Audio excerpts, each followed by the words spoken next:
Hello, hello. Up Unicorn here with Malcolm in the morning. It is 8:05 a.m. Pacific Standard Time, and I'm gonna go ahead and pick up in the middle. Unfortunately, I keep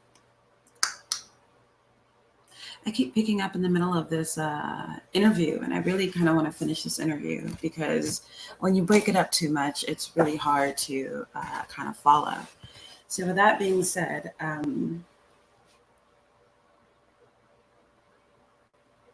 Bernard is asking, and Bernard is the host. Remember, Dr. Hall or Mr. Hall is his opponent, and Bernard is the host. And really, they're on the same team. They're both double teaming Malcolm. So Bernard says, "Don't you incite, Malcolm? Don't you incite?" And Malcolm says, "I don't think so. How are you going to incite people who are living in slums and ghettos? It's the city structure that incites. A city that continues to let people live in a rat nest in Harlem and pay higher rent in Harlem than they pay downtown. This is what incites it. Who lets merchants outcharge or overcharge people for their groceries and their clothing and other commodities in Harlem while you pay less for it downtown? This is what incites it, a city that will not create some kind of employment for people who are barred from having jobs just because their skin is black. That's what incites it. Don't ever accuse a black man for voicing his resentment and dissatisfaction over the criminal condition of his people as being responsible for inciting the situation. You have to incite the society that allows these things to exist. Excuse me, you have to indict the society that allows these things to exist. And this is where I differ with Dr. Hall. Bernard says, "Well, in a sense," and then Hall says, "We differ in many places, Malcolm." Malcolm says, "This is another one of the many places where we differ, Dr. Hall." Bernard says, "Well, in a sense, didn't Hitler also talk about different points of view? Didn't he say that conditions existed, and didn't he also incite?" Malcolm says, "I don't know anything about Hitler. I wasn't in Germany. I'm in America." Bernard says, don't, please, Malcolm." Malcolm says, "I say I wasn't in Germany." Malcolm's answers are on point. I mean, you can't put this guy on the spot. There is no such thing as a hot seat with Malcolm. I really admire his get back. Bernard says, "You know about Hitler as well as," Malcolm says, "you can't point to Hitler in Germany behind what's going on here in America. Turn on the television tonight and see what's," and Bernard says, "in Harlem." And Malcolm says, "No, no, no. Turn on the television tonight and see what they're doing to Dr. King." Hall says, "Dr. King's methods are not your methods. You couldn't do in Alabama what he's doing." Malcolm, sir, right? Malcolm is like trying to get this guy to shut up. And Hall is like, "You could not do." Malcolm says, "Sir, you had better pray that I don't go and try to do what he's doing. Anytime, Dr. King." And Hall says, "Oh, these are just words, Malcolm." Malcolm says, and I dearly hope you guys can follow what I'm trying to say here because I'll just keep reading. Malcolm says, "Anytime Dr. King goes along with people like you should put forth more effort to keep him out of jail. You should put forth more effort to protect him. And you should put forth more effort to protect the people who go along with him and display this love and this patience. If you would do more for these people and spend some of your time trying to help those people instead of trying to attack me, probably this country would be in a much better place in which to live. This country would be a better place in which to live. You spend too much of your time, doctor, trying to investigate." Hall says, "I rarely ever mention you, Malcolm. You're hardly worth mentioning." Malcolm says, "You spend too much of your time, doctor, running around trying to keep track of dissatisfied black people whom you label as extremists." Hall says, hardly. Malcolm says, "Whereas if you would spend some of your time in these places where Dr. King is fighting, then you would make this country a better place to live in." Hall says, "Malcolm, I lectured all over the state of Alabama when you had nothing to do with the Muslims or anybody else." Malcolm says, "Did you have on a white sheet? Did you have on a white sheet?" Hall says, "See what I mean?" Bernard says, "Gentlemen, time. Bell, here we go, bell." All right, so when it says bell, there's a bell that is ringing, letting them know that their interview time is over. Okay, that's round 15. We've just had it. Malcolm says, "Dr. Hall, come up to the Audubon on Sunday at 2 o'clock and we'll continue from there." Hall says, "I have more important things to do." Bernard says, gentlemen, we have to move on. The time has run out. I'd like to thank all of you for showing up tonight. Thank you very much. Gordon, who is Gordon Hall, Gordon, Malcolm, and of course, Aubrey Barnett. All right, so there's another... I'll just go ahead and read this because now we're on a new chapter and it's called Last Answers and Interviews. And my stomach just sank because it says Last Answers and Interviews. This is probably going to be difficult to read, but I would like to finish this this book during the month of Black History Month because Malcolm, yeah, that's enough of a sentence. Just because Malcolm. So, the following is a selection of statements made by Malcolm X during the last 3 months of his life, taken from various interviews and answers to questions at meetings. A con man? Malcolm says this, and he's speaking to a woman named Marlene. A lot of people have warned me about the Village Voice. It's supposed to be a liberal paper, but they say it is very narrow. Marlene Naddle says, some people on the staff think you're a con man. Malcolm says to her, if I wanted to be just a con man, I wouldn't be fool enough to try it on these streets where people are looking for my life, where I can't walk around after dark. If I wanted power, I could have gone anywhere in the world. They offered me jobs in all the African countries. Muhammad is the man with his house in Phoenix, his $200 suits, and his harem. He didn't believe in the black state or in getting anything for people. That's why I got out. So that is an excerpt from Marlene Naddle's article, Malcolm X, The Complexity of a Man in the Jungle, Village Voice, February 25th, 1965. So understand what he's doing here. Someone's calling him a con man, and he's literally, oh, good morning, Kenneth. I'm so happy. You have no idea how happy I am to see you.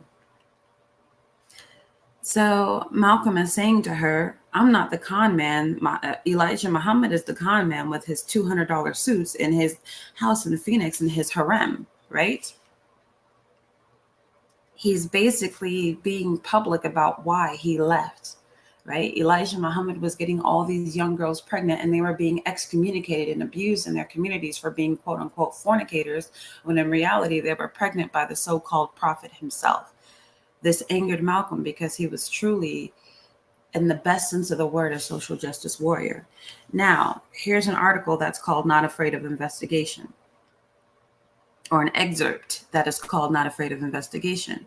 Malcolm was asked if he could tell the House Un-American Activities Committee the same things he had just told a public meeting in New York.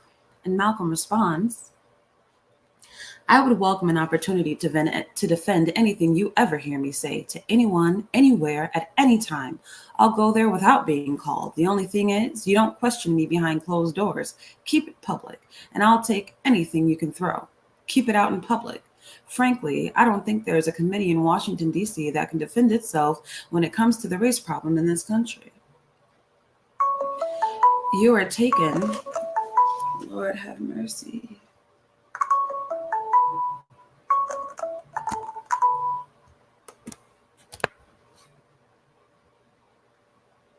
Sorry about that. Frankly, I don't think there's a committee in Washington, D.C. that can defend itself when it comes to the race problem in this country. You are taken to Washington when they are trying to connect you with a foreign power. They treat Black people in this country like we're foreigners. If we get connected with ourselves, we're supposed to be subversive. No, brother, I never worry about any kind of investigation. I think that our cause is just. And I think that our patience has been sufficient up to now to justify showing some impatience. We're justified. As I said earlier, both Johnson and Humphrey, when they wake up every morning, should thank God, whatever God they believe in. The Black people have shown the patience that we've shown or the ignorance that we've displayed. They should thank God, and they should try to do something about it before impatience increases. So that was his answer to the question on militant labor, from the Militant Labor Forum in New York, January 7th, 1965. Now, this is Malcolm on racism. Malcolm was asked the difference between white racism and Black racism. Malcolm says, usually the Black racist has been produced by the white racist. In most cases where you see it, it is the reaction to white racism. And if you analyze it closely, it's not really black racism. I think black people have shown less racist tendencies than any people since the beginning of history. If we react to white racism with a violent reaction, to me, that's not black racism. If you come put a rope around my neck and I hang you for it, to me, that's not white racism. Yours is racism, but my reaction has nothing to do with racism. My reaction is the reaction of a human being reacting to defend himself and protect himself. This is what our people haven't done, and some of them, at least at the high academic level, don't want to, but most of us aren't at that level. Oh, before and after, I'm so happy to see you here. Hey, baby. All right, let's see if this is gonna work. My niece is coming to see me. Hey, baby. You guys have to stay very quiet because I'm live on YouTube. Come on in. Come on in. It's okay. Oh, you want me to feed Nuna? Ooh, okay. I don't know what is going on, but I keep getting phone calls. All right, I'm just okay. I'll do it. I'll do it when she's done with her juice. So now, that being said,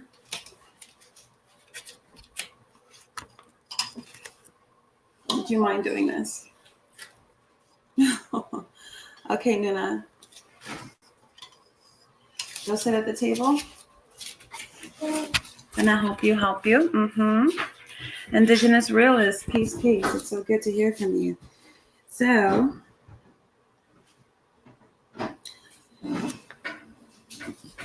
excuse me, what do you think? This is a question that Malcolm is getting. It says, what do you think is irresponsible for race prejudice in the U.S.? Malcolm says, okay, so I'll repeat that question to make sure everybody got it. The question is, what do you think is responsible for race prejudice in the U.S.? Malcolm says, ignorance and greed, and a skillfully designed program and miseducation that goes right along with the American system of exploitation and oppression. If the entire American population were properly educated, by properly educated, I mean given a true picture of the history and contributions of the Black man, I think many whites would be less racist in their feelings. They would have more respect for the Black man as a human being. Knowing what the Black man's contributions to science and civilization has been in the past, the white man's feelings of superiority would be at least partially negated. Also, the feeling of inferiority that the Black man has would be replaced by a balanced knowledge of himself. He'd feel more like a human being. He'd function more like a human being in a society of human beings. So it takes education to eliminate it. And just because you have colleges and universities doesn't mean you have education. The colleges and universities in the American educational system are skillfully used to miseducate.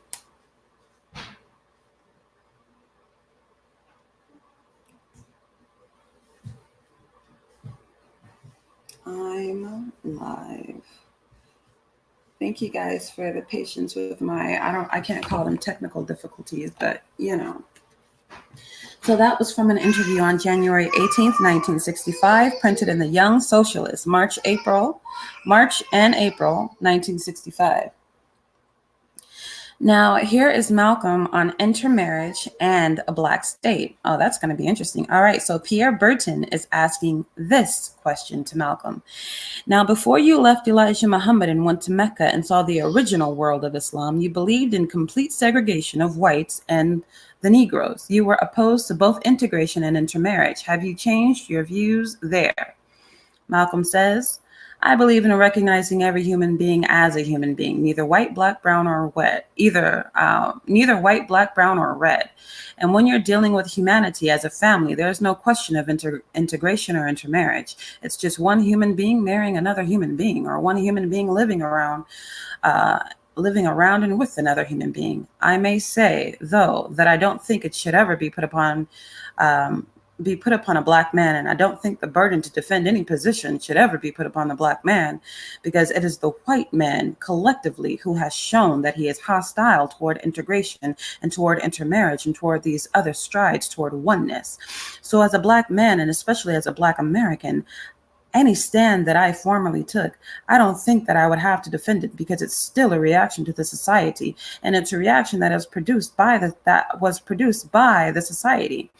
And I think that it is the society that produced this that should be attacked, not the reaction that develops among the people who are the victims of that negative society. Burton says, but you no longer believe in a black state? Malcolm says, no. Burton says, in North America? Malcolm says, no. I believe in a society in which people can live like human beings on the basis of equality. Now, this section is called The Man You Think You Are. Wow. So Malcolm says,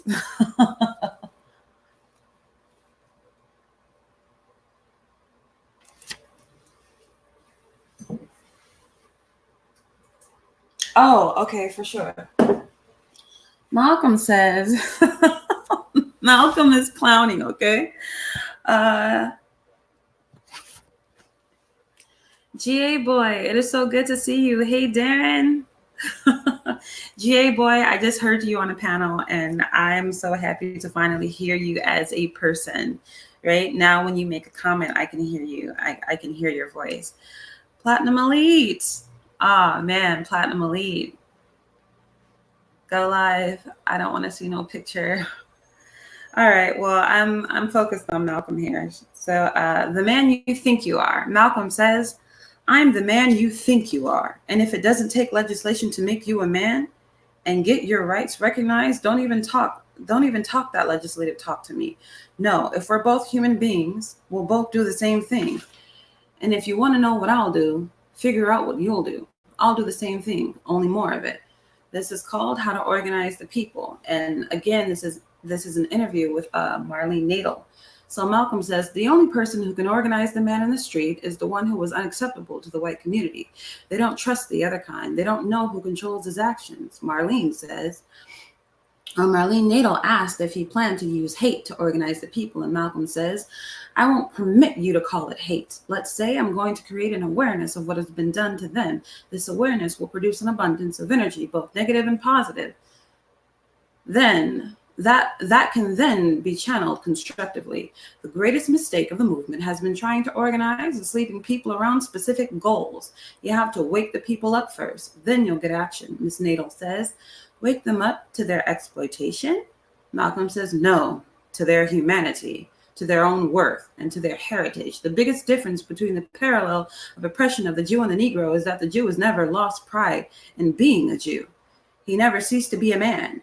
He knew he had made a significant contribution to the world, and his sense of his own value gave him the courage to fight back. It enabled him to act and think independently, unlike our people and our leaders. Now, this is Malcolm on dollarism and capitalism. Malcolm, is it true that most of your South American countries are satellites of the United States?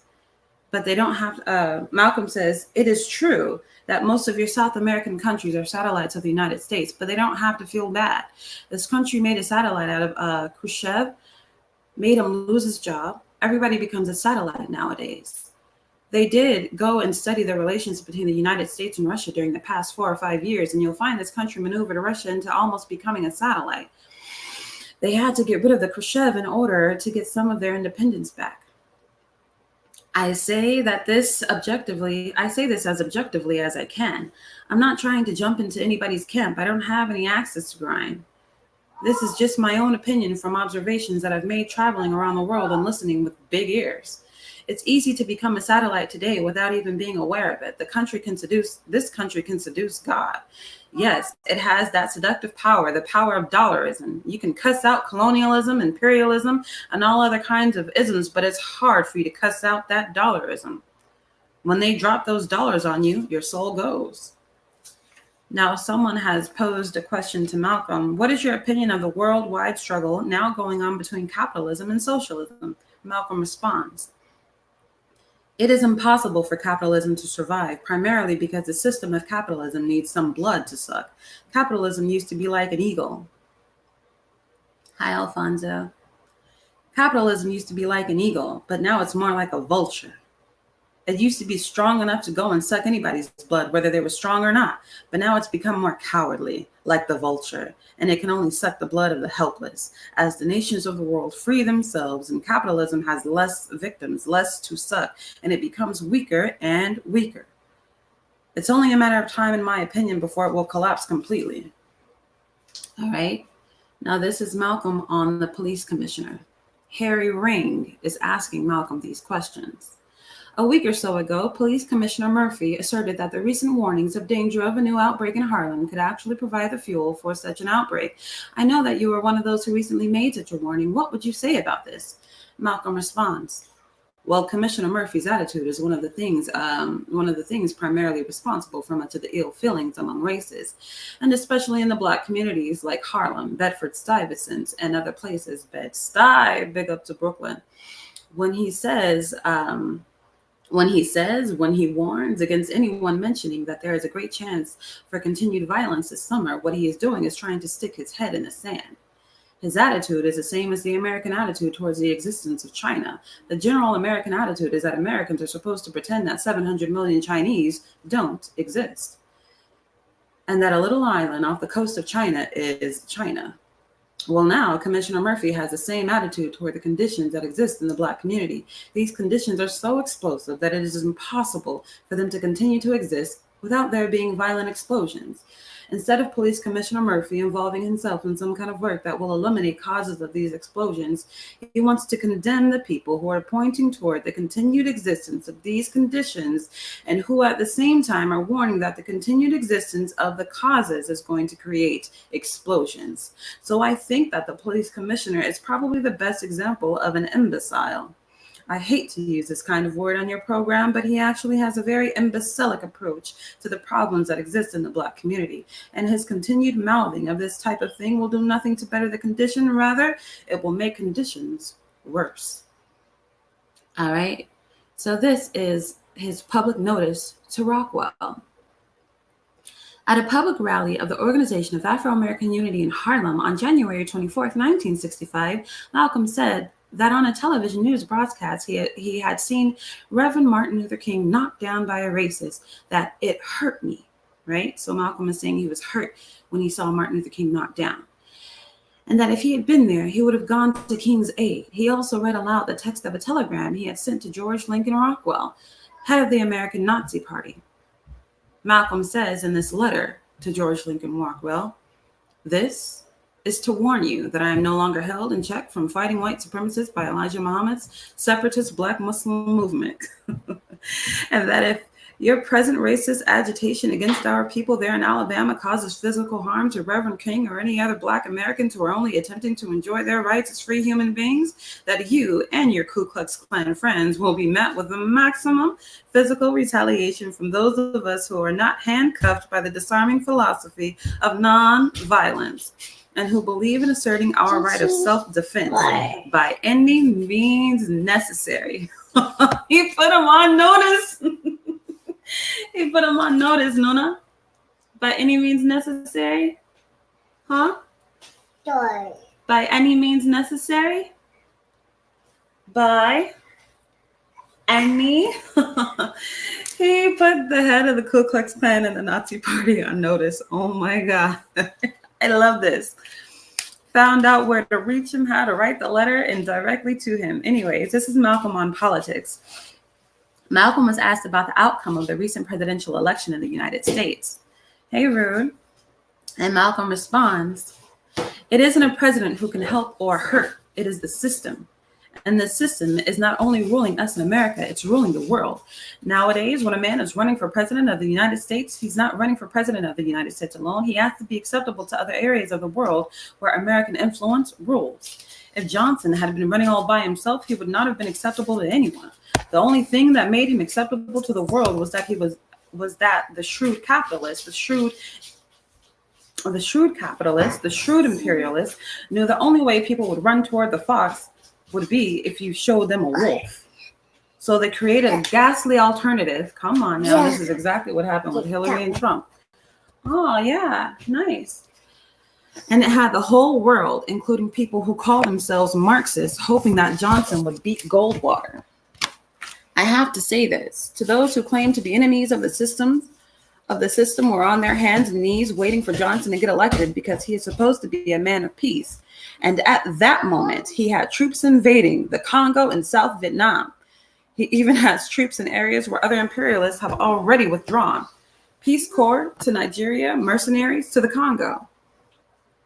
So if you didn't catch that the way I read that, basically, Malcolm was giving us the math on how politicians work. They'll make you choose between the lesser of two evils. So they'll give you a ghastly main opponent to a guy who looks like he's peaceful, right? And then everybody elects him.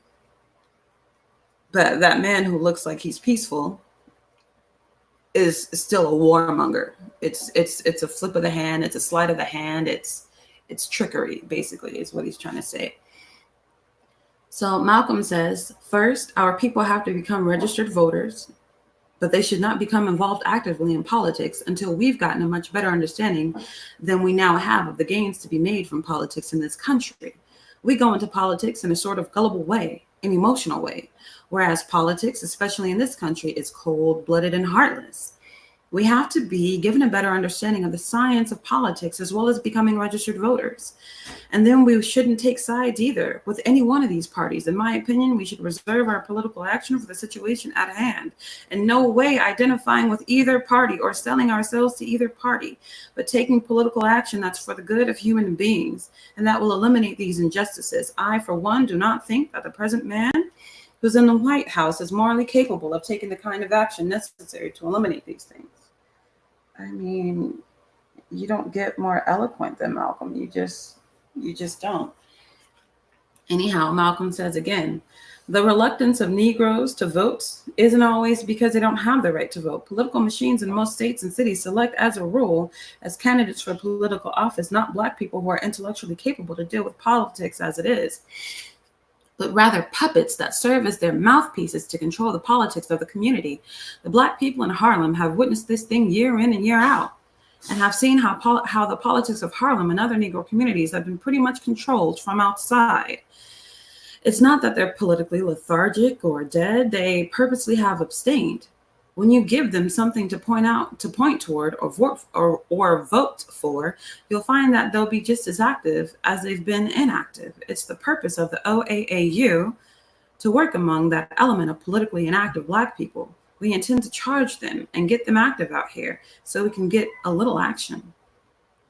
Those who haven't been involved in politics actively are the ones who get involved in physical action. They have not seen anything that could be made to materialize in politics in the past. So they didn't resort to politics. They resorted to things physical, to methods physical, if you understand what I mean. What we intend to do is try and harness their energy by giving them an understanding of politics. That was his answer to a question by the member of the delegation from Macomb, Mississippi on December 31st, 1964. So with that being said, I'm going to close out. I've got one more page to read. Yeah, that's my bookmark. It's okay. It's okay. So Malcolm says, the gentleman asks me if I believe in political action, number one. And if the leftist groups got together and put me up for mayor, would I run? I believe in political action, yes. And any kind of political action I believe in, period. Whatever kind of action is necessary. When you hear me say by any means necessary, I mean exactly that.